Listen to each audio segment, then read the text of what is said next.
दोस्तों, इस फिल्म की शुरुआत एलन से होती है, जो रात के वक्त विंडो के पास खड़ी अजीब रिचुअल करके किसी को बुला रही थी। हैरान करने वाली बात ये थी कि उसके बुलाने पर यहाँ एक शैडो आ भी जाता है, जिसने उससे कहा कि तुमने मुझे जगाया है, अब तुम बस मेरी हो। एलन ने भी हाँ में सर हिलाया और ऐसा करते ही अगले ही पल एलन किसी और दुनिया में पहुंच गई, जहाँ पर एलन और वो मिस्टीरियस क्रिएचर एक दूसरे के करीब भी आए। और फिर अचानक वो क्रिएचर एलन को टॉर्चर करने लगी। उससे पहले कि एलन उसके जुर्म से मर जाती, उसकी आंख अपनी दुनिया में अपने बेड पर खुल जाती है। खैर, अब सीन्स यहाँ से कट होकर काफी सालों बाद हम एलन को उसके हस्बैंड थॉमस के साथ देखते हैं। एलन ने अभी कुछ अर्सा पहले शादी की है। थॉमस यानी एलन का हस्बैंड एक रियल एस्टेट एजेंट है और आज उसे कंपनी की तरफ से ट्रांसिल्वेनिया जाने का ऑर्डर मिला है। उसे ट्रांसिल्वेनिया जाकर अपने क्लाइंट काउंट और लॉक के लिए एक घर ढूंढना था। काउंट और लॉक ये काम अपना खुद नहीं कर सकता था, क्योंकि वो काफी बूढ़ा था।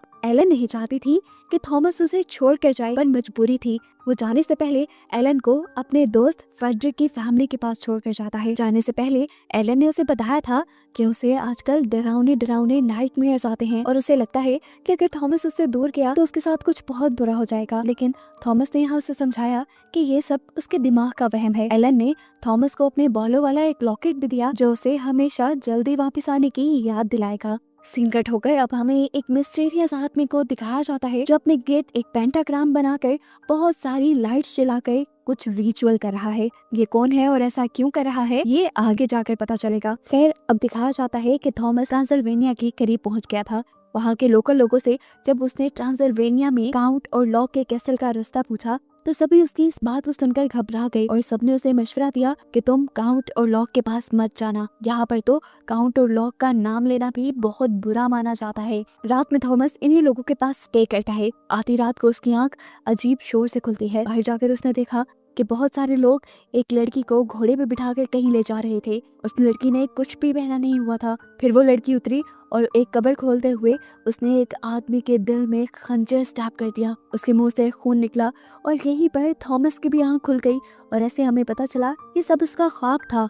अब उसकी आंख खुली चुकी थी, तो उसने अपना सफर दोबारा कंटिन्यू करना शुरू कर दिया। लेकिन बाहर जाकर वो क्या देखता है, या पूरा गांव खाली है। ये बात अजीब थी कि रातों रात गांव के सभी लोग कहाँ जा सकते हैं। रास्ते में अब उसका टकराव एक टांगा गाड़ी से हो जाता है। शुक्र था कि वो इस एक्सीडेंट से बच गया, लेकिन उसने देखा कि दूर दूर तक और कोई भी नहीं था। शायद ये टांगा उसे ही लेने आया था। वो चुपचाप इस टांगा के अंदर बैठ गया, लेकिन इस टांगा में बैठते ही उसकी तबीयत बिगड़ने लगी। लेकिन फिर भी उसकी यही कोशिश थी कि वो किसी तरह अपने क्लाइंट से मिल ले। फाइनली अब वो काउंट और लॉक के कैसल में पहुंच भी गया था। यहाँ पे हर जगह बहुत अंधेरा था। उसे डर लगने लगा था। सामने खड़ा काउंट और लॉक भी बहुत डरावना दिख रहा था। इस टाइम हमें तो काउंट और लॉक को नहीं दिखाया गया, लेकिन थॉमस के एक्सप्रेशन से साफ नजर आ रहा है कि वो काउंट और लॉक से डर रहा है। काउंट और लॉक ने थॉमस से कहा, तुम बहुत लेट हो, मुझे तुम्हारी ये चीज पसंद नहीं आई और आज के बाद तुम मुझे काउंट और लॉक नहीं कहोगे, आज के बाद तुम मुझे माय लॉर्ड कहोगे। अब काउंट और लॉक थॉमस को कुछ खाने को ऑफर करता है। डरते हुए थॉमस जब उसके सामने ब्रेड काट रहा था तो उसकी उंगली भी कट गई। फौरन उसका हाथ काउंट और लॉक ने पकड़ लिया और उसे बोला कि मैं तुम्हारी पट्टी कर देता हूँ। उसका ये कहना था कि वहाँ थॉमस बेहोश हो गया। कुछ देर बाद जब थॉमस को होश आया तो कैसल में कोई भी नहीं था, काउंट और लॉक भी नहीं। वो और भी ज्यादा घबरा गया। तब काउंट और लॉक उसके पास एक कॉन्ट्रैक्ट लेकर आया। ये किस लैंग्वेज में लिखा हुआ था थॉमस को समझ नहीं आई।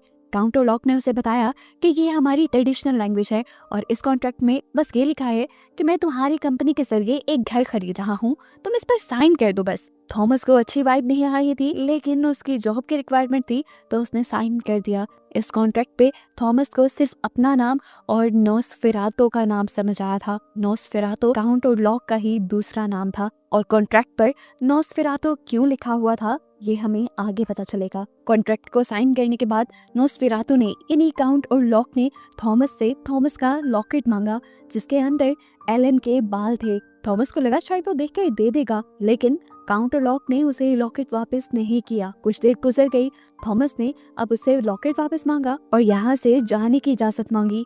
तभी अचानक उसकी आंख खुल गई और उसे समझ ही नहीं आया कि उसके साथ हो क्या रहा है। ये सब जो हुआ था क्या उसका ख्वाब था या सच था, उसे कुछ पता नहीं चल रहा। इस टाइम उसकी बॉडी के ऊपर किसी के दांत काटने का निशान भी था, जिसे देखकर वो और भी ज्यादा परेशान हो गया। यहाँ जबकि नोस्फेरातु को दिखाया जाता है जो उस लॉकेट को लेकर अजीबोगरीब लैंग्वेज में कुछ बोल रहा था और उसके अंदर वो बार बार एलन का नाम ले रहा था, जिससे समुद्रों पार एलन भी पोजेस हो रही थी। अपना ये काम करने के बाद अब काउंट ओरलॉक आता है थॉमस के पास और उसे बेहोश करके उसे दांत काट के उसका खून पीने लग जाता है। और यहाँ रिवील हो जाता है कि काउंट ओरलॉक असल में एक ड्रैकुला है, एक वैम्पायर है। दूसरी तरफ एलन, जिसको नोस्फेरातु यानी ड्रैकुला ने अपनी पावर्स से पोजेस कर लिया था, उसकी हालत को देखते हुए थॉमस के दोस्त की फैमिली बहुत परेशान हो गई। उन्होंने डॉक्टर को बुलाया तो डॉक्टर ने भी सारे इलाज किए और उन्हें लगा कि शायद एलन को कोई मेंटल इलनेस है। पोजेस हालत के बाद जैसे ही एलन होश में आई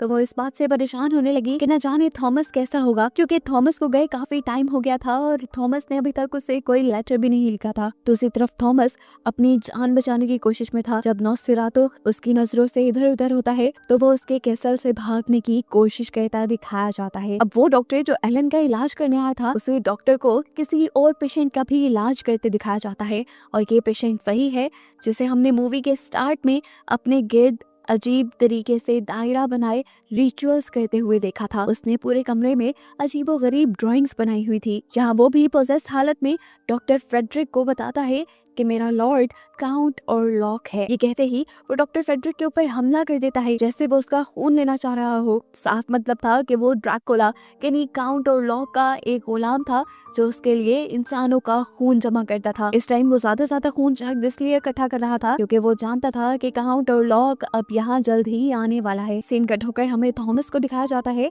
जिनको कुछ लोग रेस्क्यू कर रहे हैं। थॉमस के जिस्मों के निशान देखकर इन्होंने पता चला लिया कि उसकी इस हालत के जिम्मेदार और कोई नहीं बल्कि नोस्फेरातु है। वो उसका इलाज करना शुरू कर देते हैं और इलाज के बाद जैसे ही थॉमस को होश आया वो उठ खड़ा हुआ। उसे दिल में कुछ अजीब फील हो रहा था। उसने एलन से मिलने जाना था, लेकिन यहाँ के लोगों ने उसे कहा कि कुछ देर आराम करो, पर नहीं, वो तो एलन से मिलने के लिए इस बीमारी में ही उठ खड़ा हुआ। दूसरी तरफ दिखाया जाता है कि अब काउंट ओरलॉक भी अपने कॉफिन में बंद होकर थॉमस के ही शहर की तरफ निकल चुका है और वो साथ साथ कुछ पढ़ भी रहा है जो दूसरी तरफ दूर बैठी एलन सुन पा रही है। दूसरी तरफ वो आदमी जो काउंट ओरलॉक की पूजा करता था वो भी जान जाता है कि काउंट ओरलॉक अब रास्ते में है। थॉमस के शहर आने वाली एक शिप के अंदर हम देखते हैं कि बहुत सारे चूहों ने तबाही फैलाना शुरू कर दी है और यही तबाही अब थॉमस के शहर में भी फैल जाएगी, क्योंकि काउंट ओरलॉक जहाँ भी आता है वहाँ पे प्लेग यानी वबा और बीमारी फैलती है। ये चूहे शिप में मौजूद सभी लोगों को मारने लग जाते हैं और एक आदमी समझ आता है कि ये चूहे काउंट ओरलॉक के कॉफिन से निकल रहे हैं। वो जाकर काउंट ओरलॉक का कॉफिन खोलकर उसे मारने की कोशिश करता है, लेकिन यहाँ काउंट ओरलॉक ने उसे ही पकड़कर मार खाया। दूसरी तरफ हमें दिखाया जाता है कि अब एलन का इलाज करने के लिए डॉक्टर फ्रेडरिक के साथ एक और डॉक्टर भी आए थे। यहाँ पर अब एलन को बांध के रखा गया था। एलन डॉक्टर को बताती है कि कभी कभार मुझे ऐसा लगता है कि मेरी सोल इस दुनिया को छोड़कर कहीं और चली जाती है और आजकल तो मुझे फ्यूचर में होने वाली चीजों के बारे में पहले ही पता चल जाता है। कभी कभार मुझे समझ नहीं आता कि मेरे साथ क्या हो रहा है। मुझे ऐसी आवाजें सुनाई देती हैं जैसे मेरे कान में कोई बोल रहा हो, लेकिन वो क्या बोल रहा है मुझे समझ नहीं आती। साथ ही साथ उसे बहुत ही डरावने ख्वाब भी आते थे जिनसे वो हमेशा डरकर उठ जाया करती थी। बात करते करते ही एलन की तबीयत बिगड़ जाती है और उसकी बॉडी में जोर से झटके लगने लग जाते हैं। इस टाइम पर डॉक्टर फ्रेडरिक उसको जोर से एक निडल चुभोते हैं जिसका उसे दर्द महसूस ही नहीं हो पाता और वो समझ जाते हैं कि इस टाइम भी एलन की सोल इस दुनिया को छोड़कर कहीं और चली गई है। और यहाँ से उन्होंने ये भी अंदाजा लगा लिया था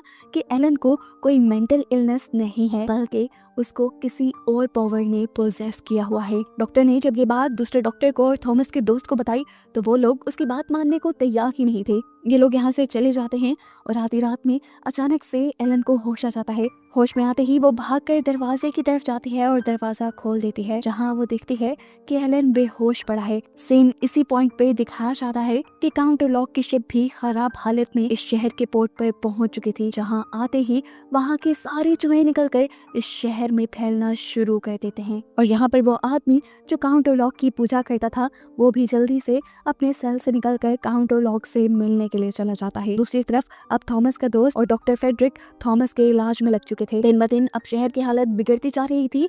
चूहे पूरे शहर में बीमारी फैला चुके थे, लोग मर रहे थे, खाने की भी यहाँ पर कमी हो चुकी थी। जबकि यहाँ अब काउंट ओलॉफ और उसके गुलाम की बातें हम सुन पाते हैं, जहाँ वो कह रहा था कि मैं एलन को जबरदस्ती अपने साथ नहीं ले जा सकता, मुझे कुछ ऐसा करना होगा कि एलन खुद मेरे साथ जाने के लिए राजी हो जाए। वो गुलाम उसे कहता है जैसा आपका हुक्म नॉसफेरातो। और यहाँ हमें पता चलता है कि लैटिन लैंग्वेज में नॉसफेरातो वैम्पायर को कहते हैं, इसीलिए तो उस कॉन्ट्रैक्ट में भी नॉसफेरातो लिखा गया था काउंट और लॉक की जगह। दूसरी तरफ शहर में बढ़ती हुई लोगों की मौत डॉक्टर फ्रेडरिक और उसके सारे डॉक्टर साथियों को मुसीबत में डाल देती है। डॉक्टर चेक करते हैं कि इन लोगों के जिस्म पर चूहों के काटने के निशान तो थे भी, साथ ही साथ किसी इंसान के काटने के निशान भी थे, और इन लोगों के जिस्म में खून बचता ही नहीं था। एक पूरे इंसान के जिस्म का खून पीना चूहों के बस की बात नहीं है। इस सारे सिलसिले में वो काउंट और लॉक के गुलाम से बात करना चाहते थे, लेकिन वो तो अपने सेल से पहले ही गायब हो चुका था। उसी दिन गायब हुआ था जिस दिन नॉसफेरातो इस शहर में आया था। अब हर गुजरते दिन के साथ थॉमस को भी डरावने ख्वाब आने लगे थे, और वो ख्वाब में ही एलन को अपने से दूर जाने को कह देता है। इसी रात एलन भी पोजेस हुई अपने बिस्तर से उठकर विंडो के पास चली जाती है और उससे कोई शैडो मिलने के लिए आता है। ये शैडो किसी और का नहीं बल्कि नॉसफेरातो का ही था, जिसने एलन को बताया कि थॉमस ने एलन को नॉसफेरातो को बेच दिया है और उसने कॉन्ट्रैक्ट पे साइन भी किया था। एलन ये बात मानने को तैयार नहीं थी, और सच में थॉमस ने उसे किसी को बेचा भी नहीं था। नॉसफेरातो ने धोखे से जिस कॉन्ट्रैक्ट पे साइन करवाया था वो असल में एलन को उसके हवाले करने का ही कॉन्ट्रैक्ट था। वो अब एलन से कहता है कि तुम्हारे पास सिर्फ 3 दिन है और एक ही चॉइस है, या तुम मेरे पास आ जाओ या फिर तुम अपने अपनों को यानी थॉमस और अपनी फैमिली को खो दो। जहाँ पर नॉसफेरातो एक बहुत अजीब बात भी कहता है एलन से। वो कहता है तुम भी जानती हो कि तुम एक पूरी इंसान नहीं हो और इंसानों के साथ तुम जिंदगी गुजार नहीं सकती, इसीलिए शराफत से तुम मेरे पास आ जाओ, तुम्हारी भी जिंदगी आसान हो जाएगी। जवाब में एलन उसे कहती है कि अब मैं थॉमस से ही प्यार करती हूँ और थॉमस के अलावा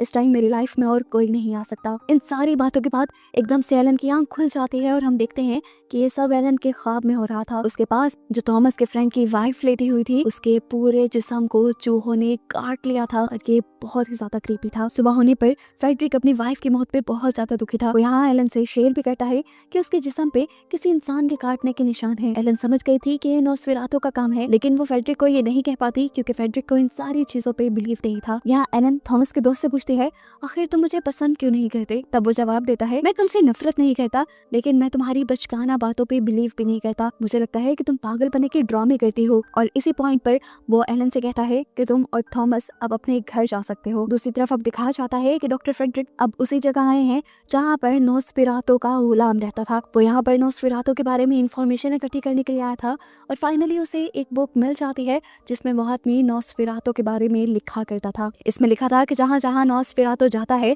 वहाँ चूहे और वबा फैल जाती है और लोग मारे जाते हैं, तबाही फैल जाती है और शहर तबाह हो जाते हैं। और ये सब तब तक चलता रहता है जब तक नॉसफेरातो को अपने डिमांड वाले इंसान न मिल जाए। उसे याद आती है अब एलन की बीमारी, यानी वो समझ गया था कि नॉसफेरातो एलन के पीछे आया है और अब एलन के साथ साथ थॉमस की भी जान खतरे में है।